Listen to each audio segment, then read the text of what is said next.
জুলাই ঘোষণাপত্রের খসড়া চূড়ান্ত করেছে অন্তর্বর্তী সরকার। মঙ্গলবার বিকাল ৫টায় গণঅভ্যুত্থানের সব পক্ষের উপস্থিতিতে জুলাই ঘোষণাপত্র জাতির সামনে উপস্থাপন করা হবে। শনিবার দুপুরে এ তথ্য জানিয়েছেন প্রধান উপদেষ্টার উপ-প্রেস সচিব আবুল কালাম আজাদ মজুমদার। এর আগে আজ সকালে রাজধানীর একটি অনুষ্ঠানে তথ্য উপদেষ্টা মাহফুজ আলম বলেন, ঐকমত্য কমিশনে যেসব বিষয়ে রাজনৈতিক দলগুলোর ঐকমত্য হয়েছে সেগুলো নিয়েই জুলাই সনদ হবে।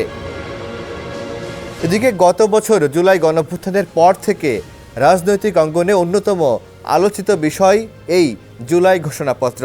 গণঅভ্যুত্থানের বর্ষপূর্তি সামনে রেখে সম্প্রতি জুলাই ঘোষণাপত্রের চূড়ান্ত খসড়া বিএনপি, জামায়াতে ইসলামী, জাতীয় নাগরিক পার্টি সহ বিভিন্ন দলকে পাঠিয়েছে অন্তর্বর্তী সরকার।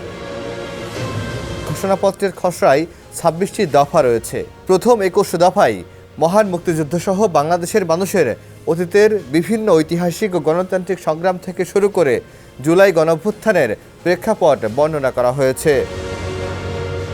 আর পরের ৫টি দফায় রাষ্ট্রের গণতান্ত্রিক সংস্কারের আকাঙ্ক্ষা, আওয়ামী লীগ শাসনামলে গুম, খুন, গণহত্যা, মানবতা বিরোধী অপরাধ ও সব ধরনের নির্যাতন, নিপীড়ন এবং রাষ্ট্রীয় সম্পত্তি লুণ্ঠনের অপরাধের দ্রুত বিচার, আইনের শাসন ও মানবাধিকার, দুর্নীতি, শোষণমুক্ত বৈষম্যহীন সমাজ এবং গণতান্ত্রিক রাষ্ট্র ব্যবস্থা প্রতিষ্ঠার কথা বলা হয়েছে।